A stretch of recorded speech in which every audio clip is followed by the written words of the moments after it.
ఎందుకు ఏమండి చట్టపరంగా అడుగుతున్నాం మేము, కొత్తగా మేము అడుగుతలేదు.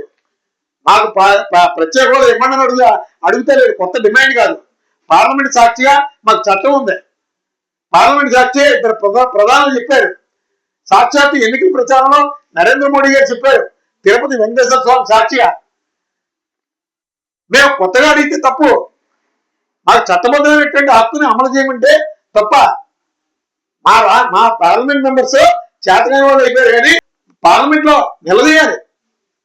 వాళ్ళు చెప్పినటువంటిదే, వాళ్ళు ఇచ్చినటువంటి హామీయే. ఈరోజు చట్టం ఉంది, బైఫికేషన్ యాక్ట్.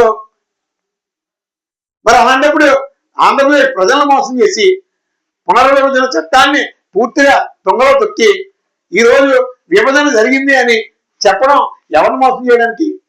అటు తెలంగాణ ప్రజల్ని మోసం చేసింది కేంద్రం, ఇటు ఆంధ్రప్రదేశ్ ప్రజల్ని మోసం చేస్తుంది. మరి ఎక్కువగా విభజన ప్రకారం విభజన చట్టం మూలంగా ఇంప్లిమెంటేషన్ జరగక ఆంధ్రప్రదేశ్ తీవ్రంగా నష్టపోతుంది.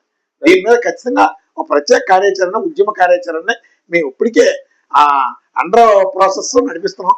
ఖచ్చితంగా దీన్ని త్వరలో కార్యాచరణని ప్రకటిస్తాం. సార్, ఇప్పుడు ఈ జిల్లాల పెంపు ప్రక్రియని, ప్రభుత్వ ఉద్దేశాన్ని, ప్రజా ప్రయోజనాలు ఎలా చూడాలి? ఇవన్నీ ప్రజలు ఉపయోగపడుతున్నాయా?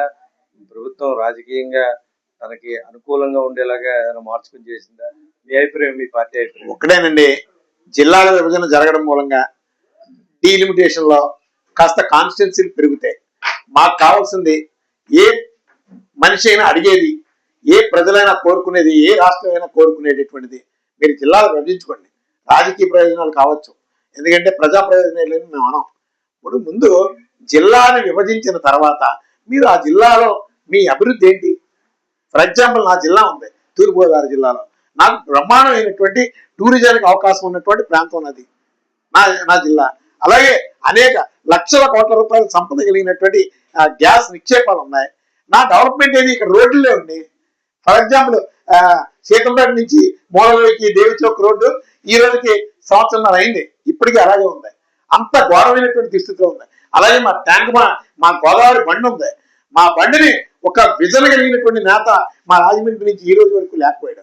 ఒక హైదరాబాద్ లో ఒక చెరువు ఉంది, హుస్సేన్ సాగర్ అనే చెరువు.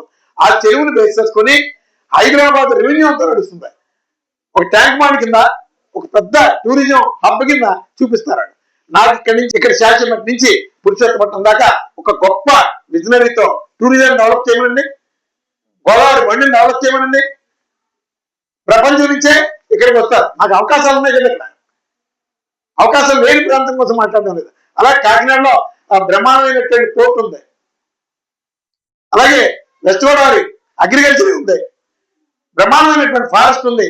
అంటే కృష్ణ, గుంటూరు ప్రతి ప్రాంతం కూడా ఒక వెల కట్టలైనటువంటి బంగారు గనులు ఈ ఆంధ్రప్రదేశ్లో.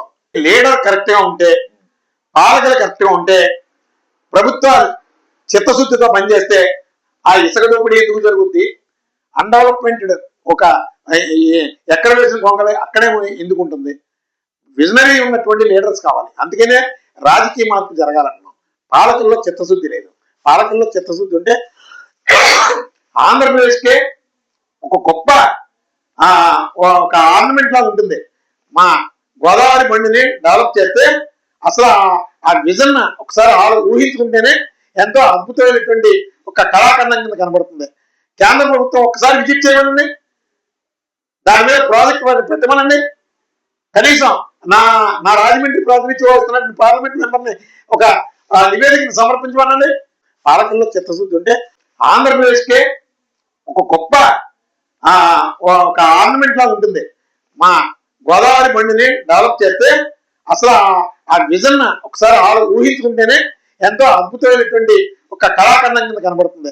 కేంద్ర ప్రభుత్వం ఒకసారి విజిట్ చేయమనండి, దాని మీద ప్రాజెక్ట్ పెట్టమనండి.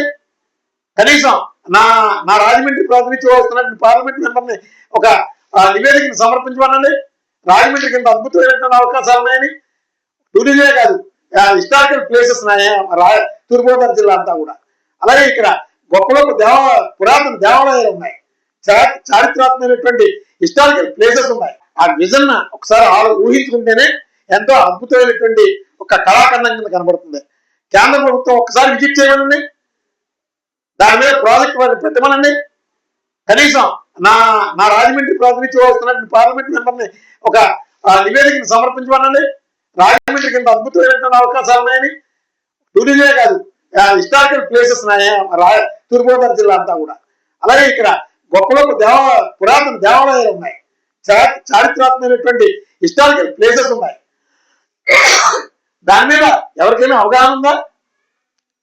దీని మీద ఒక విజనరీతో డాక్యుమెంటరీని ప్రభుత్వానికి సబ్మిట్ చేసేటటువంటి లీడర్ కావాలి మాకు.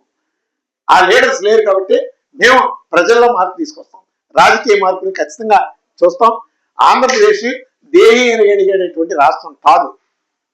మాకు చట్టబద్ధంగా ఉన్నటువంటి విభజన హామీని ప్రత్యేక హోదాని ఇమ్మనండి.